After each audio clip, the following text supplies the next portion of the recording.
Mount Sopris is the landmark in the Roaring Fork Valley that most symbolizes Ruth Humphreys Brown. The mountain is tall, implacable, and conveys a sense of strength and beauty. Ruth Humphreys was born in Denver in 1920. Her mother, Ruth Betcher, and her father, Albert F. Humphreys, brought together two of Colorado's most prominent families through their marriage.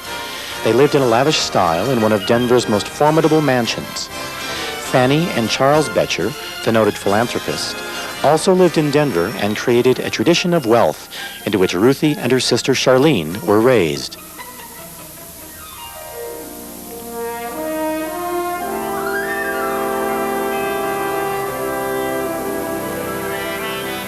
Their father, Albert, was a man of vision who established a wilderness ranch near Wagon Wheel Gap in south-central Colorado. There he introduced his family to the beauty and grandeur of nature. Albert traveled for business and occasionally took Ruth along with him in an early model airplane. As a young lady, Ruth went to finishing school in Connecticut and then to Finch Junior College in New York, where she pursued her interest in a theatrical career. This interest would carry on after college when she returned to Denver to work with a professional theatrical company at Denver University. After a year as stage manager there, World War II intervened, and Ruth dramatically changed the direction of her life.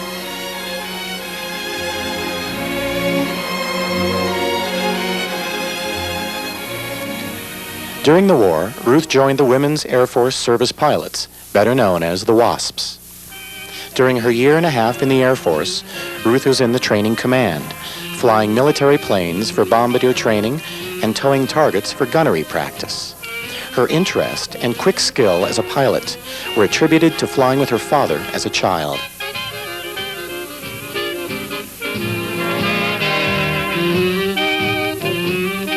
At the end of the war, Ruth was discharged, and she joined the Arlberg Ski Club of Denver.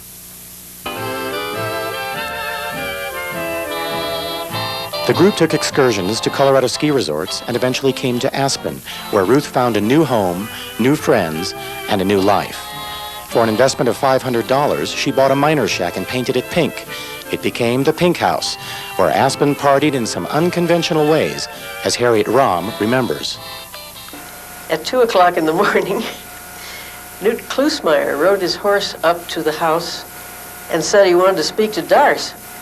And Ruth said, won't you come in and have a drink? And he said, no, I can't leave my horse out here. So she said, that's all right, just bring him in. So he rode up the steps and into this little tiny 10 by 12 living room that had Ruthie's mother's beautiful Victorian furniture in it and throw rugs and a lot of celebrants in various stages. And we found the horse's name was Rita. Ruth and her girlfriends were roommates, and they ran her gift shop, The Smuggler, reputedly the first gift shop in Aspen. Business was casual then, as Ruth explained. And we were painting these red pipes and everything else, and Pussy Pepke walked in the shop, in the house, and she said, girls, why isn't your shop open? We said, because we're painting. Why should it be? And Pussy said, well, I have to buy something for my granddaughter, I guess it was. Anyway, she had a little child that she had to buy a present for. And of course, it was the only, as I say, it was the only place in town to buy anything of that description. And Pussy was having a fit because we didn't have the shop open. But we said, all right, Pussy. So we shut our painting down and went over and opened the shop for her and got what she wanted, and then came back and closed the shop up again. But that's the way it worked in those days. The single girls living in the Pink House or working at The Smuggler were always being courted and married off. For every girl that got married, another single girl would have to be hired and trained. The marriage bug proved contagious, however, when Ruthie, after 2 years in Aspen and a courtship with Darcy Brown, was married in 1947.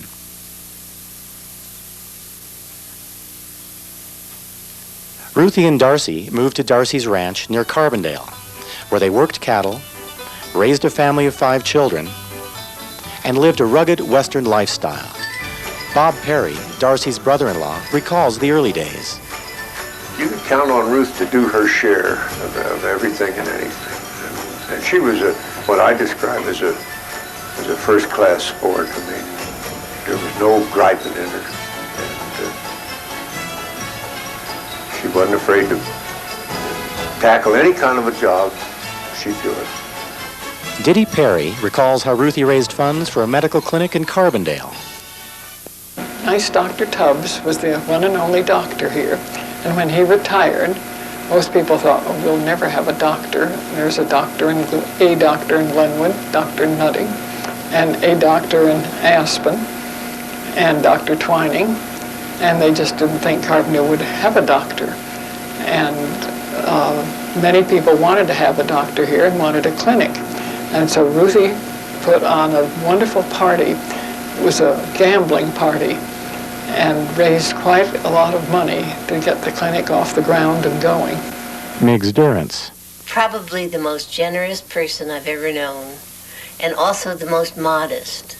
Of all the things that she has done for people, of giving of herself and her own time and her own interest, is just astonishing.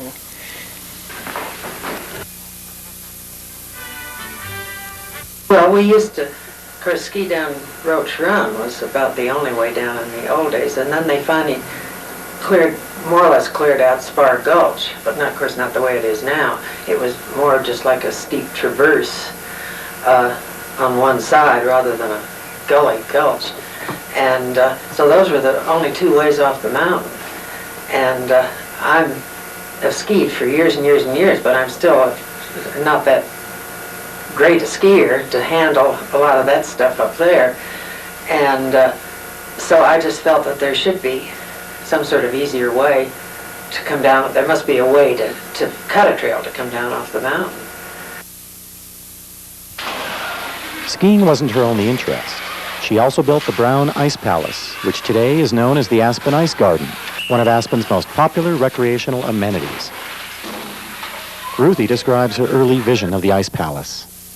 You know, I was visualizing wonderful skating and singing waiters and, you know, all that kind of stuff over there. And also a place, you know, for all the kids to have fun skating. John McBride became a partner in the Ice Garden. It really is a local community center for the kids of this town, and that's what really is so special about it. Honoring her love of the outdoors, Ruthie joined forces with John Holden of the Colorado Rocky Mountain School and longtime Denver friends Chuck Froelicher, Bill Coors, and Charlie Gates to establish the Outward Bound School in the United States. Through Outward Bound, children learn to experience nature with teamwork, innovation, self-reliance, and respect for the natural environment. Ruthie's daughter Darcy now represents the family in Outward Bound's international operations. She was always starting things. She started a lot of things in Down Valley and Carbondale, and I just think that she saw a need for kids to have other things besides skiing. A lot of kids couldn't afford it, and I think she just thought that it would be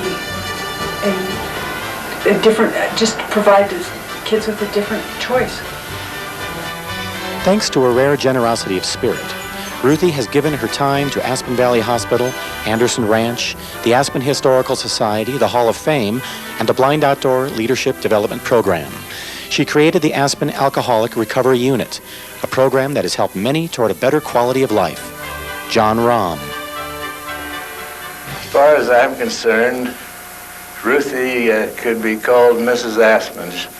She has done so much for the town and innumerable things from the very beginning, and she's always been interested in the arts and given of herself freely to try and keep Aspen on the map, not in a visible sort of a way, but out of her heart.